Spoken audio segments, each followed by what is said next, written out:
नाज़रीन, पिछले सालों की तरह आजकल भी पूरे मुल्क में डेंगू बुखार का बड़ा चर्चा है।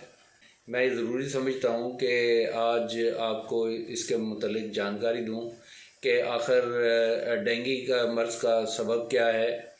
अगर ये मर्ज़ हो जाए तो हमें क्या करना चाहिए, ये फैलता कैसे है, और इस मर्ज़ के इलाज के लिए होम्योपैथी में कौन कौन सी मेडिसिन्स हैं और इनको कैसे तजवीज़ किया जाता है। और इस वीडियो में आप इन मेडिसिन्स का कंपैरिजन भी देखेंगे कि आखिर कौन सी मेडिसिन किन अलामात पर क्यों तजवीज़ की जाती हैं।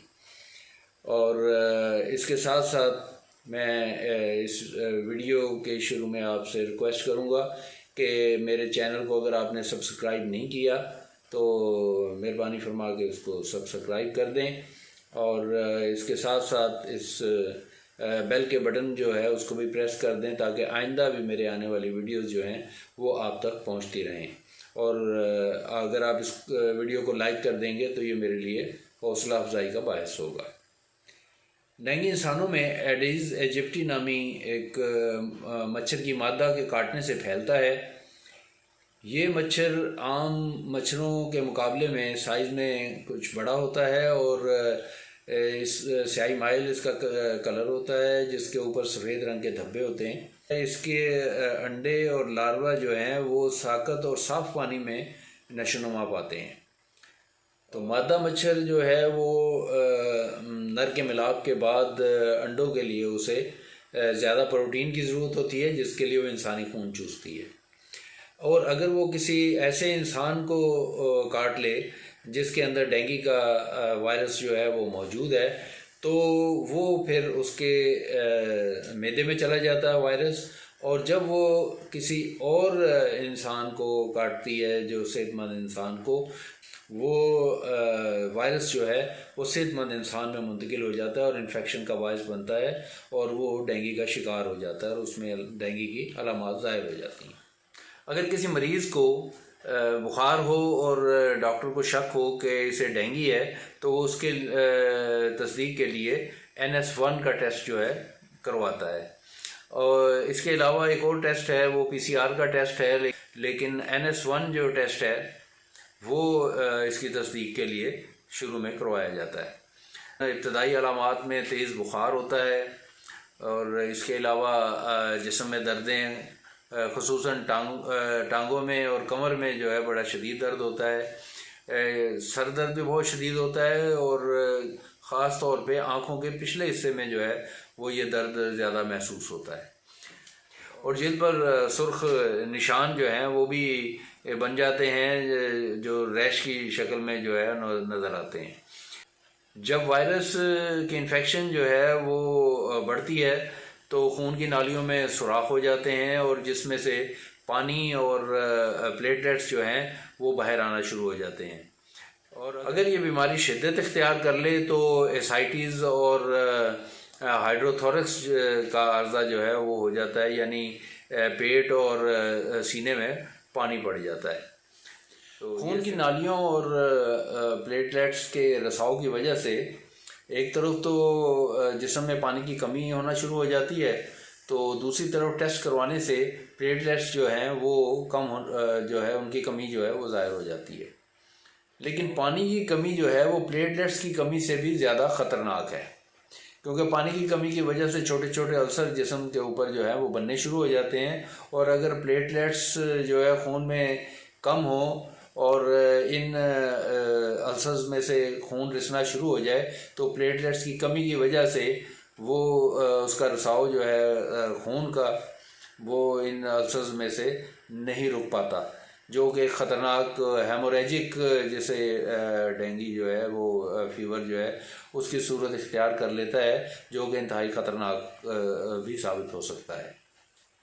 डेंगू के मरीज़ को पानी का इस्तेमाल और जूसेस का इस्तेमाल जो है वाफिर मिकदार में करना चाहिए ताकि जिस्म में से पानी की कमी जो है वो साथ साथ जो है पूरी होती रहे, क्योंकि पानी की अगर कमी हो जाएगी जिस्म में डिहाइड्रेशन हो जाएगी तो उससे ब्लड प्रेशर भी बढ़ सकता है और नब्ज़ कमज़ोर हो सकती है, पेशाब की मकदार जो है वो कम होना शुरू हो जाती है, पेशाब गहरे रंग का हो जाता है, और अगर पेशाब आना बंद हो जाए तो ये इंतहाई ख़तरनाक सूरत हाल होती है।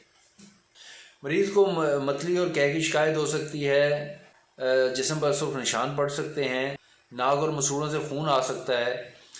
बुखार के दौरान डेंगू के मरीज़ के ऊपर गनूदगी भी तारी हो सकती है, सांस में दुश्वारी हो सकती है।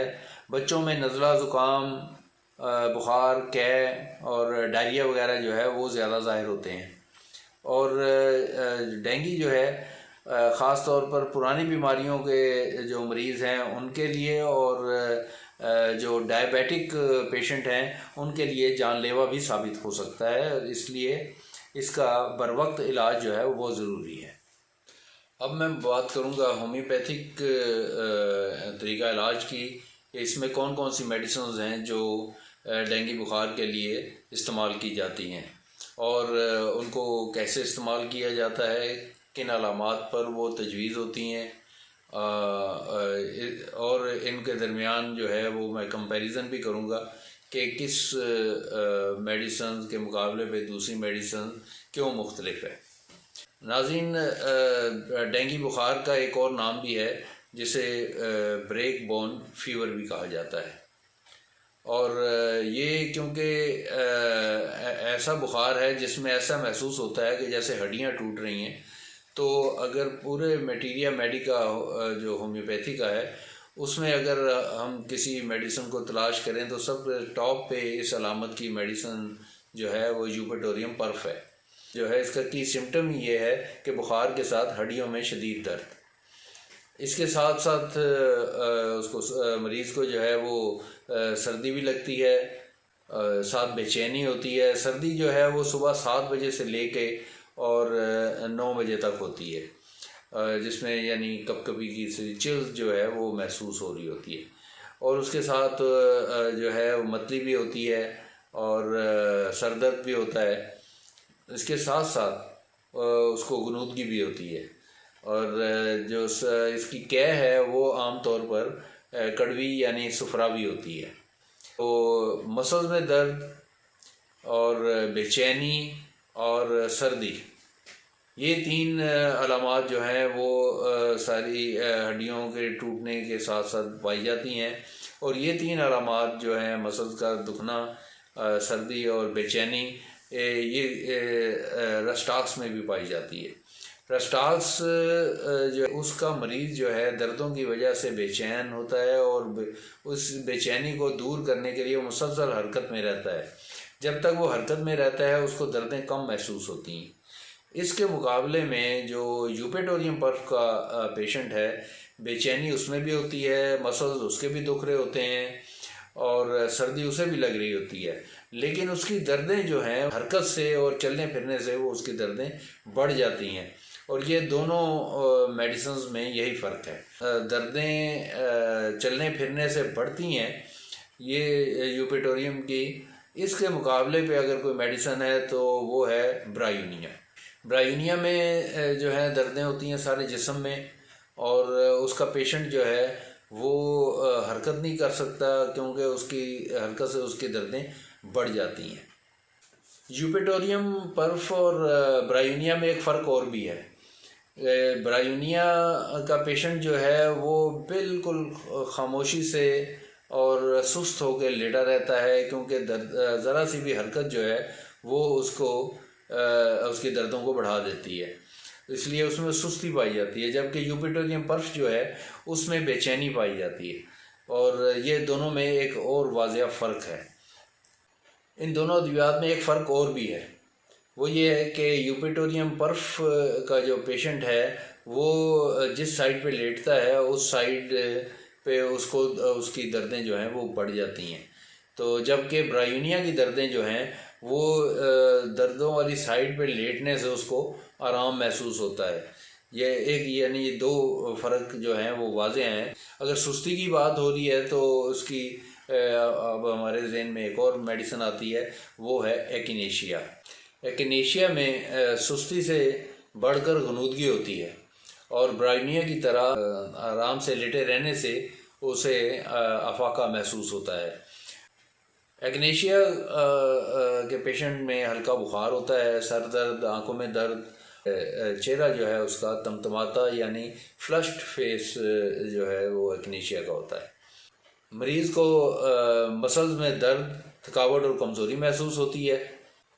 और अब जब जिक्र हो रहा है सुस्ती का, गनूदगी का, दर्दों का, थकावट का और कमज़ोरी का, तो एक्नेशिया के मुकाबले पे अगर कोई मेडिसिन इन अलामतों के साथ आती है तो वो है जैल्सीमियम। और जैल्सीमियम इन अलामात के साथ डेंगू बुखार में बड़ी अहम मेडिसन है, क्योंकि ब्रायोनिया में भी जो है वो सुस्ती पाई जाती है, ब्रायोनिया में जो है कमज़ोरी का एहसास भी होता है।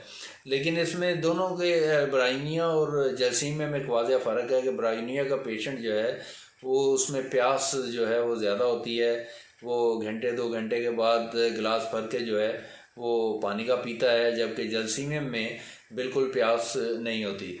जैल्सीमियम का पेशेंट जो है उसके ये सर के पिछले हिस्से में गुद्दी में जो है दर्द महसूस होता है, जबकि ब्रायोनिया का सर दर्द जो है वो ज़्यादातर आँखों के और माथे की साइड पे जो है वो ज़्यादा होता है। जैल्सीमियम की जो एक और अलामत है वो ये है कि उसकी दर्दों को और सर दर्द को पेशाब के आने से जो है वो अफाका महसूस होता है। डेंगू बुखार की दीगर अहम मेडिसिन में आर्निका, एकोनाइट, आर्सेनिकम, बैप्टीशिया, पायरोजीनम, क्रोटिलस और इसके अलावा हेमामेलिस है और लेक्सिस है, कार्बोनियम सल्फ है, हायोसाइमिस है, सिलीनियम है, डल्कामारा, लाइकोपोडियम है, मर्कसाल है, नक्सवामिका है, सल्फ़र है। यानी ये सारी बहुत अहम मेडिसिन हैं जो कि डेंगू बुखार में इस्तेमाल की जाती हैं। और आखिरी बात मैं आपसे ये कहना चाहूँगा कि कोई भी मेडिसिन महज किसी वीडियो को देखकर इस्तेमाल न करें, बल्कि अपने किसी करीबी अच्छे होम्योपैथ जो है उसके से अपना इलाज करवाएं। नाज़रीन, आज की मेरी ये वीडियो यकीनन आपके लिए मालूमात का बाइस रही होगी, तो अगर आपको ये पसंद आई हो तो आप यकीनन मुझे उम्मीद है कि आप इसको लाइक करेंगे और मेरे चैनल को जो सब्सक्राइब भी किया होगा आपने और बेल के बटन को भी प्रेस किया होगा ताकि मेरी ये वीडियो, आइंदा आने वाली वीडियोज़ जो है वो आप तक पहुँचती रहें। अल्लाह हाफिज़।